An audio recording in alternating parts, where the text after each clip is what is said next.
सुबह का भुला अगर शाम को घर आ जाए तो उसे भुला नहीं कहते। एक महान गुरुवार के तेजस्वी शिष्य थे। अरविंद ब्राह्मण थे, इसलिए भिक्षा मांगकर जीवन व्यापन करते थे। नित्य सुबह भिक्षा के लिए जाते और केवल उतना ही लेते जितने की जरूरत हो। उनके इस स्वभाव से सभी बहुत प्रभावित थे और इसी कारण वो एक प्रिय शिष्य थे। एक बार अरविंद भिक्षा के लिए नगर सेठ के घर गए और जोर से आवाज लगाई, भवती भिक्षा दे। यह सुन एक सुंदर कन्या बाहर आई जिसने अरविंद को भिक्षा दी। उसकी सुंदरता देख अरविंद चकित रह गया। उसकी नजर कन्या से हट ही नहीं रही थी। अपने आश्रम में जाकर भी अरविंद को हर समय कन्या की वो मोहिनी छवि दिखाई दे रही थी। उनका मन दीक्षा से ज्यादा भिक्षा में लग गया और वे नित्य प्रतिदिन नगर सेठ के घर भिक्षा लेने जाने लगे। अरविंद भी एक सुडौल शरीर के तेजस्वी थे। कन्या के मन को भी अरविंद भाने लगा। एक दिन कन्या सब छोड़ अरविंद के साथ चली गई। दोनों प्रेम के मोह में जीने लगे। अरविंद के पास जो भी था वो सब खत्म हो गया। उनके इस व्यवहार के कारण उनकी छवि भी खराब हुई और सभी अरविंद से दूर हो गए। जिसका आभास तक अरविंद को ना था, वो बस मोहिनी के प्रेम में पड़े हुए थे। जीवन व्यापन मुश्किल हो गया। तब उस कन्या ने अरविंद से कहा कि वो नगर के राजा के पास जाकर 100 दीनार भिक्षा में ले आए, जिससे उनका गुरुकुल चल निकलेगा। अरविंद ने बात मान ली और वे राजा के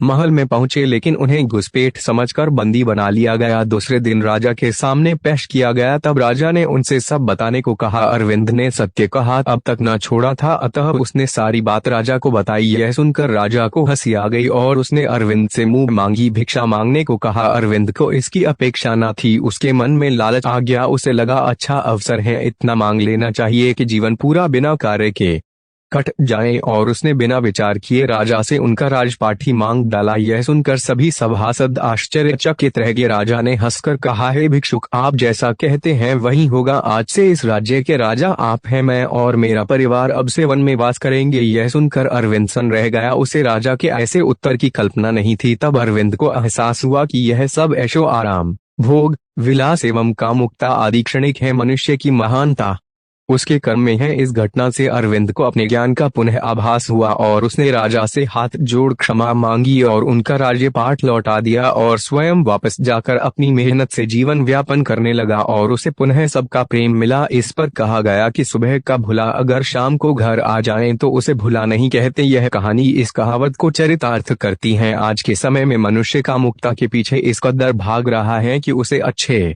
बुरे मान सम्मान का भान तक नहीं रह गया है, और अगर समय रहते इसका उपाय ना किया जाए तो उस मनुष्य का पतन निश्चित है। किसी भी स्थिति में मनुष्य को अपने आधार मार्ग एवं सत्य को नहीं छोड़ना चाहिए, लेकिन अगर किसी से ऐसी गलती हो जाए और उसे इसका भान हो, साथ वे इसका प्रायश्चित करने की इच्छा रखता हो, तो ऐसे व्यक्ति को दोषी कहना गलत होगा। उसे उसकी गलती सुधारने का पूरा मौका दिया जाना चाहिए। इसलिए कहते हैं, अगर सुबह का भुला शाम को घर आ जाए तो उसे भुला नहीं कहते।